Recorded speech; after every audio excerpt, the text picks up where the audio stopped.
"I need a break from us," my wife said days before I uncovered hundreds of late-night calls and explicit chats with a teenager she met gaming. I let her drive 8 hours to him. Another woman arrived first, then she came back humiliated and alone. Original post look.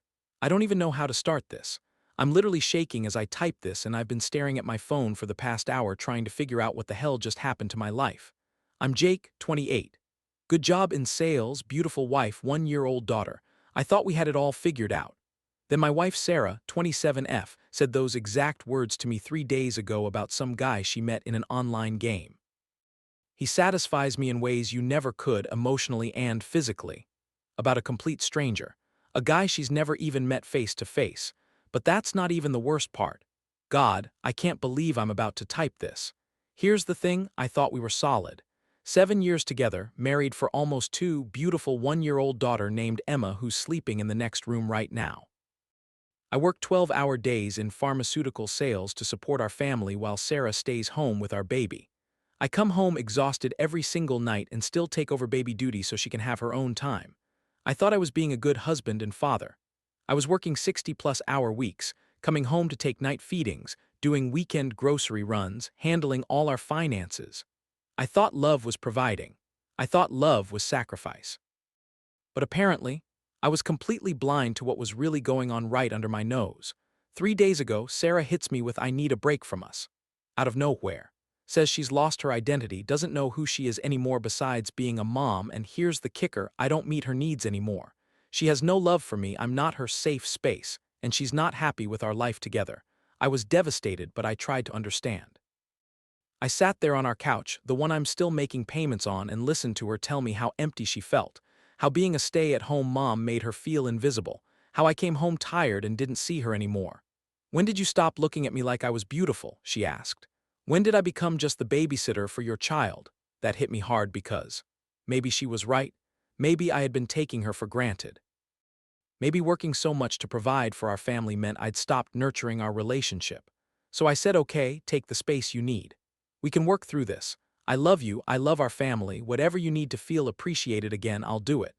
That's when she mentioned her new friend group from this online game called Final Fantasy XIV that she'd been playing. Especially this one guy named Kyle, who's like a brother to her. They talk all day, every day, morning until night. Even when I'm home trying to spend time with our family, she's on her phone chatting with this brother. "He listens to me," she said. "He understands what I'm going through as a person, not just as a mom. When I talk to him, I remember who I used to be." I felt this sick knot in my stomach, but I told myself I was being paranoid. She needed emotional support during a difficult time. I should be grateful someone was helping her through this, right? But guys, brothers don't send the kind of messages I found last night. My buddy Mark works with Sarah's sister at the hospital.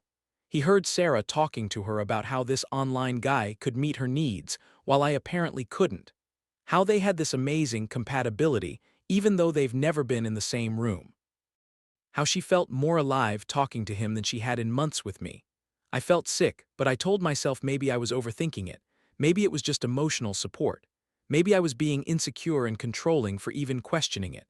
Then I checked our phone bill. I'm the account holder for our Verizon plan, so I have access to all call logs. Want to know what I found? A number I didn't recognize. 4-hour phone calls. Multiple times per day. Video calls on WhatsApp lasting until 3:47 a.m. while I'm asleep in the next room after working a 12-hour shift. Every single day for the past 6 weeks.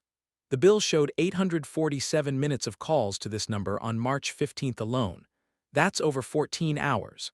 While I was at work, while our daughter was napping, while I was making dinner after getting home at 8 p.m.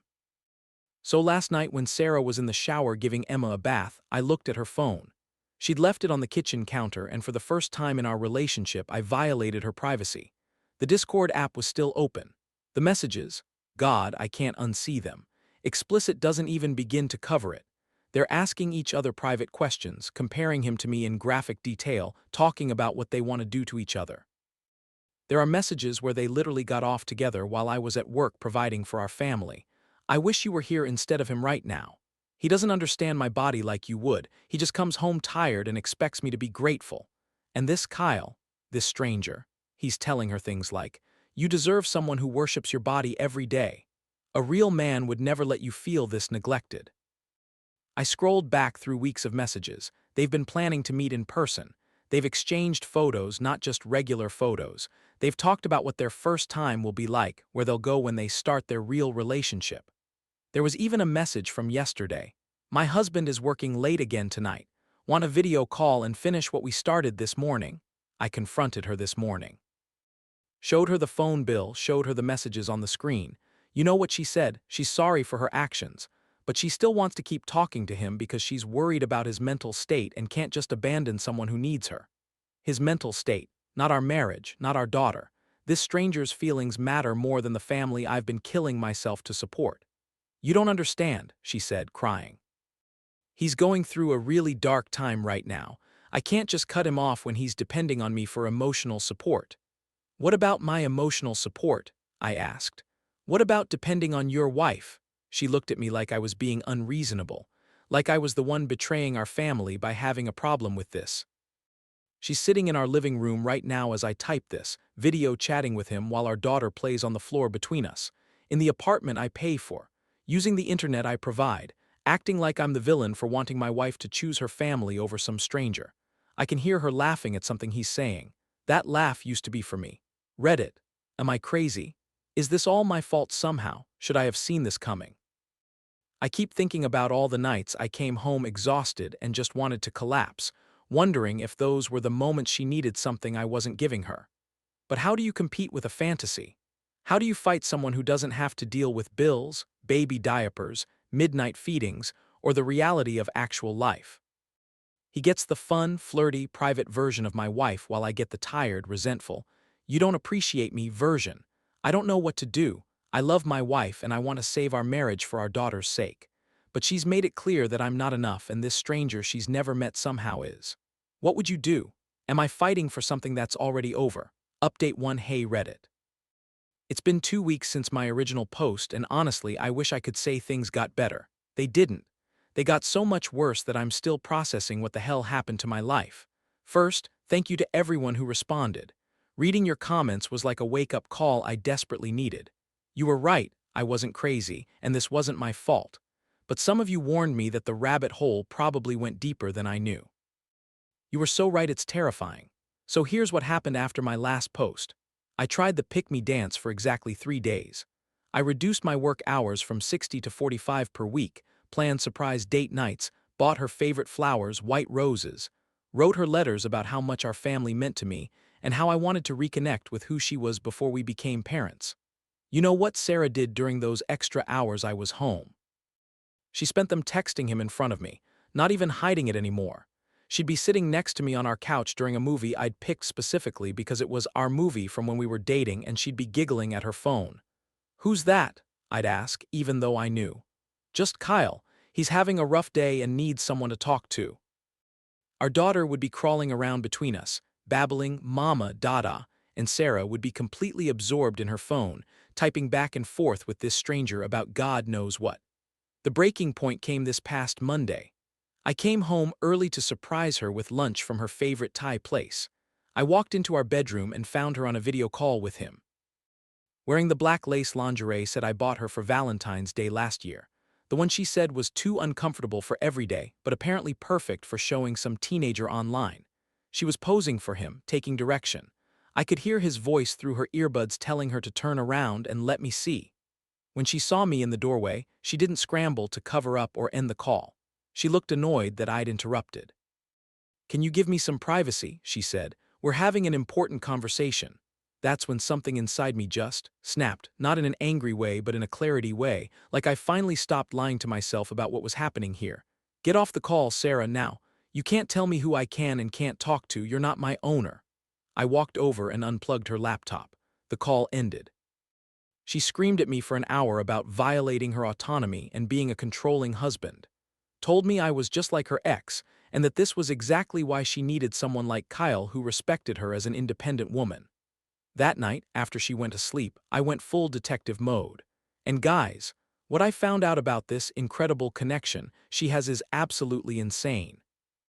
Remember how she said he was this amazing guy who understood her better than I ever could? How they had this deep, meaningful relationship that transcended physical boundaries? how he was going through such a dark time that she couldn't abandon him. Well, I spent the entire night digging. Found his social media profiles, LinkedIn, gaming forums, everything. Want to know who Sarah's soulmate really is? His name is Kyle Morrison. He's 19 years old, still lives with his parents in a suburb outside Tampa, works part-time at GameStop in a mall, has never had a girlfriend, failed out of community college last semester, still gets driven to work by his mom. And here's the absolutely unbelievable part, he's been running this exact same routine on at least 3 other married women in their FFXIV friend group. I found the Discord server where they all hang out. This kid has a whole system, a playbook. He targets married women going through rough patches, specifically moms who feel isolated and unappreciated. He love bombs them with attention, makes them feel special and understood, then gradually escalates to private content while extracting financial support for his various mental health crises. I spent hours reading through public channels and forums. He brags about his desperate housewife collection and how easy it is to get older women to pay for his stuff. There are posts where he laughs about how these women send him money for groceries and therapy, while he uses it for gaming equipment and weed. And Sarah, Sarah has been sending him money. My money. From our joint checking account that I deposit my paychecks into. She sent an unemployed teenager we've never met over $1,437.50 of our savings while I've been working 60-hour weeks, and we've been discussing whether we can afford to increase Emma's college fund contributions. When I confronted her with all this evidence, the other women, his age, his employment status, the money transfers, you know what she said. You're just jealous because someone finally appreciates me for who I am. Age doesn't matter when it's a real emotional connection. She, still, defended him, even after I showed her screenshots of him bragging in gaming forums about his desperate housewife collection and how easy it is to get older chicks to pay for his stuff. That's not the Kyle I know, she said. Those posts are probably fake or taken out of context. The Kyle I talk to is mature and caring and going through a really difficult time. That's when I realized I wasn't fighting for my marriage anymore. I was fighting for my sanity against someone who'd chosen delusion over reality. Her family is starting to see what's happening. I finally told her sister everything last weekend. She was horrified. Their mother drove over the next day and tried to have an intervention with Sarah. Honey, this isn't you, her mom said. You're destroying your family for someone you've never met. Your daughter needs her mother present, not distracted by some boy online. Sarah's response: You all just don't understand what real connection looks like. Kyle sees me for who I really am, not just as someone's wife or someone's mother. Her own family is now worried she's having some kind of mental health crisis. Her sister asked me if Sarah had hit her head or started taking any new medications because this isn't the Sarah we know. But I'm starting to think this is the Sarah I married. I just never saw it before because life was easy. No real challenges, no major stress, no need to choose between fantasy and responsibility. I've started sleeping in the guest room. I got my own bank account at a different bank and moved my direct deposit. I'm documenting everything, every call, every message, every dollar she's stolen from our family. My daughter is the only thing keeping me sane right now. She has no idea her mom is choosing a teenage gaming scammer over her family. When Emma wakes up at night crying, it's me who gets up now because Sarah is usually on a call with Kyle, helping him through his insomnia. But here's what really gets me. Even after showing her everything, Sarah continues to defend him. She started talking about visiting him next month. About how their connection is real and I just don't understand modern relationships. She wants to drive to Florida, 8 hours away, and she wants to bring Emma along for the road trip and so Kyle can meet the most important person in her life. That's where I draw the absolute line. Update to Reddit. This is probably my final update, and holy shit, you are not going to believe how this story ended. I'm still processing what happened, and honestly I couldn't have scripted a better ending if I'd tried. Last update, I mentioned Sarah was planning to drive 8 hours to meet her teenage gaming boyfriend. I had to make a decision about whether to try stopping her or just let her crash and burn. I chose option B. Here's why. My lawyer, a sharp woman named Patricia who specializes in custody cases, advised me that if I could document Sarah voluntarily abandoning our family to pursue this relationship, it would significantly strengthen my case for primary custody. More importantly, she said trying to prevent the trip could make me look controlling in court. Sometimes, Patricia told me, the best thing you can do is let someone hang themselves with their own rope. So when Sarah announced she was taking our daughter Emma on this road trip to meet Kyle, I didn't fight it.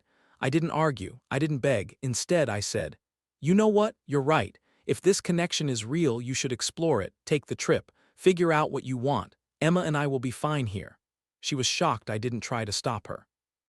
I could see it in her face. She wanted me to fight for her, to play the jealous husband role, to give her a reason to feel like the victim. But I was done with that game.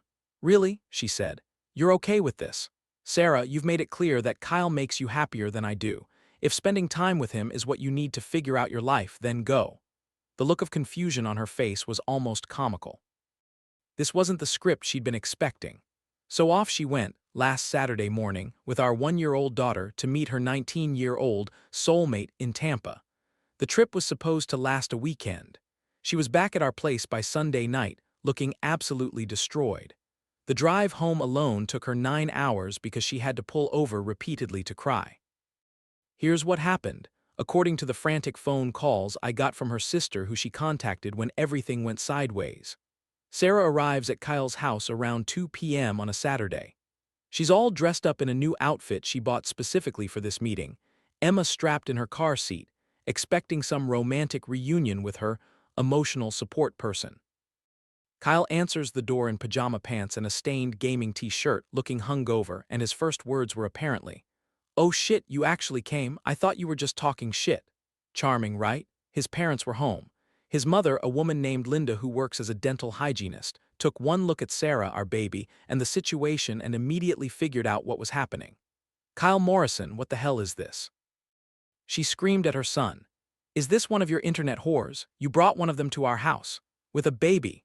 According to Sarah's sister, who got this story through tears and hyperventilating, Sarah just stood there in shock while this woman berated her son for bringing his online sluts around their home and told Sarah she needed to leave immediately. But wait, it gets so much better. While Sarah's getting humiliated by a teenager's mother on their front porch who pulls up in the driveway, another car, with another woman, with another baby. One of the other married women Kyle's been scamming. Apparently, she had the same brilliant idea to surprise him with a visit this weekend. 2 married women, 2 babies. One extremely uncomfortable 19-year-old who suddenly realized his online fantasy had collided with very real, very angry reality. The other woman recognized Sarah from the Discord server. They started comparing notes right there in Kyle's driveway while he tried to sneak back into his parents' house. Turns out, Kyle had been telling both of them they were the only one who understood him, and that he was falling in love with them. He'd been getting money from both of them. He'd been having explicit video calls with both of them, sometimes on the same day. Sarah called her sister from a McDonald's parking lot an hour later, completely hysterical, with Emma screaming in the background. She'd driven 8 hours and spent $300 on gas and hotels to discover that her deep spiritual connection was with a teenager who plays video games in his childhood bedroom and can't even look her in the eye in person.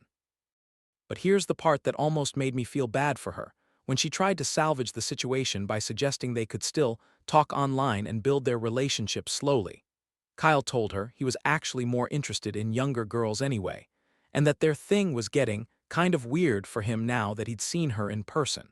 She got rejected by a 19-year-old GameStop employee after destroying her marriage for him. Her sister said Sarah sat in that McDonald's parking lot for 3 hours, crying and trying to process what had just happened. Emma was cranky and hungry, Sarah was humiliated beyond belief, and she had to face the 8-hour drive home knowing she'd thrown away everything for nothing. When she walked through our door Sunday night, mascara streaked down her face, Emma crying and needing a diaper change. You know what she said to me? "I think I made a mistake." I looked at her, really looked at her, and felt nothing. No anger, no satisfaction, no sadness, just empty. "Yeah," I said, "you did." I filed for divorce the next morning. Sarah spent the following week trying to fix things. She deleted all her social media accounts, blocked Kyle on everything, threw her gaming setup in the garage. Started going to therapy with a counselor who specializes in relationship addiction. Begged me to try couples counseling. I was having some kind of breakdown, she kept saying. I wasn't thinking clearly, that wasn't the real me. But here's what she didn't understand. I wasn't angry about the trip. I was grateful for it.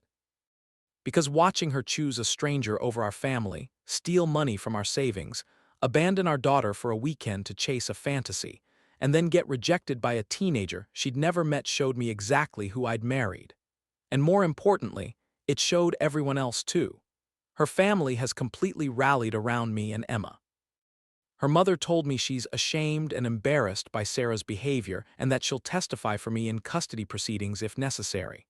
Her sister has offered to babysit Emma whenever I need help. We love Sarah, her mom said, but what she did is unforgivable. That baby needs stability, and right now, you're the only parent providing that. My parents, who always adored Sarah, now refer to her as that woman, and have offered to help me with childcare during the divorce proceedings. My dad, who never interferes in anyone's business, told me he's proud of how I handled this situation, and that he never wants to see Emma around someone so unstable. Even Sarah's best friend from college reached out to tell me she thinks Sarah lost her mind completely, and that I'm better off without her. The divorce is proceeding faster than expected. Between the financial infidelity, taking money without permission, abandonment evidence, leaving the state with our child to meet another man, and the fact that her own family is supporting my version of events, my lawyer says I'll likely get primary custody with supervised visitation for Sarah. Sarah moved back in with her parents last week. Our apartment lease is in my name, so she had to go. She's been calling and texting, asking if we can start over and rebuild trust. She says she's learned her lesson and knows what she lost. But the thing is, I don't want her back. Not because I hate her, but because I finally understand that the woman I fell in love with 7 years ago was never real. The real Sarah was someone who could choose a stranger over her child, steal from her family, and only feel regret when her fantasy imploded. I'm actually happier now. Emma and I have our routines. I work reasonable 40-hour weeks now. I realized I was using work to avoid dealing with my marriage problems. I sleep better. I don't wake up wondering what new way my wife has found to disrespect our family. Emma is thriving. She's walking now, babbling constantly, and has no idea her life got dramatically better when her mom chose to chase a teenager instead of being present for her daughter. And the crazy part, 3 weeks after her road trip, I found out from her sister that Sarah tried to reconnect with Kyle online. She sent him Instagram messages apologizing for the awkwardness and asking if they could start fresh. He blocked her on everything. Even a 19-year-old GameStop employee decided she wasn't worth the drama. The other woman from that weekend, she's also getting divorced. Turns out when you choose internet strangers over your family notices. Sarah is in therapy now, which is good for her. Her therapist apparently told her she was experiencing something called fantasy addiction combined with unresolved postpartum issues. Maybe that's true. Maybe it explains things, but explanations aren't excuses, and some bridges can't be rebuilt. Emma and I are moving to a 2-bedroom apartment closer to my parents next month. Better neighborhood, better schools for when she's older. Sarah has supervised visitation every other weekend, which gives me time to date again when I'm ready. And you know what? I think I will be ready soon. Because I've learned something important. Love isn't about working yourself to death to provide for someone. It's not about accepting disrespect because you're afraid of being alone. It's not about competing with fantasies. Love is about choosing each other every day, even when life gets boring or difficult or stressful. Sarah chose a fantasy. I'm choosing reality. And reality, it turns out, is pretty good. Update 3. Hey Reddit. I know I said my last update was final, but I needed to give you the real ending to this story. Emma and I are thriving. The divorce finalized 2 weeks ago. I got primary custody. Sarah gets supervised visits every other Saturday. But here's the plot twist I never saw coming. 3 weeks after her Tampa disaster, Sarah maxed out 2 credit cards sending money to Derek from California. Supposedly a 25-year-old she met in World of Warcraft. Over $3,000 to this new soulmate. Plot twist. Derek was Kyle. Same teenager, fake photos, different persona. He scammed her twice and she fell for it completely. When her family showed her proof, Sarah's response was, "Well, that proves Kyle really understands me. He knew I needed someone to talk to." Her parents put her in intensive treatment for digital relationship addiction. $800 per week they're paying because Sarah's now $9,000 in debt from her gaming boyfriends. Meanwhile, Emma and I have built this incredible life. She's 18 months old, took her first steps last month, said Dada as her first word. I'm dating Rachel, a pediatric nurse who was there for Emma's first bye-bye and cried happy tears. Sarah was always too distracted by her phone to be present for milestones like that. The contrast is stark. During supervised visits, Sarah spends half the time taking photos for social media, performing motherhood instead of living it. At home, Emma and I have real routines, bedtime stories, park visits, kitchen dance parties.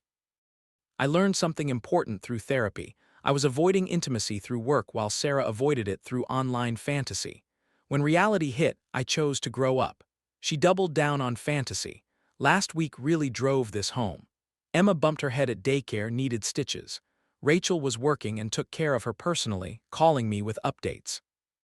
Sarah found out and posted on Facebook about how some people get to be there for your child while the real parent gets pushed aside. No concern for Emma's well-being, just anger that someone else got to comfort her daughter. Sarah doesn't miss being a mother. She misses performing motherhood for internet validation. Kyle actually tried to friend me on Facebook last month, asking if I could put in a good word with Sarah because he really cared about her. Blocked immediately. Sarah's parents have been incredible.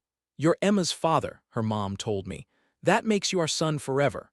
Emma calls them Gamma and Gampa and lights up every time they visit. At the courthouse, Sarah had to sign papers acknowledging her extramarital digital relationships and financial infidelity caused our divorce. Her lawyer tried arguing online relationships weren't real cheating, but explicit video calls are still adultery evidence. She walked out with supervised visitation, $9,000 debt, and a reputation as the woman who left her family for a teenager she met gaming. I walked out with primary custody and a clean slate. Emma and I are planning our first vacation next month, the beach, so she can see the ocean. Rachel might come if things keep going well. I'm grateful Sarah chose Kyle over our family. Her choices showed me who she really was and freed Emma and me to find people who actually know how to love and be present. Emma deserves better than a mother who treats her like a social media prop. She deserves people who show up and choose her every single day. And that's exactly what she's getting.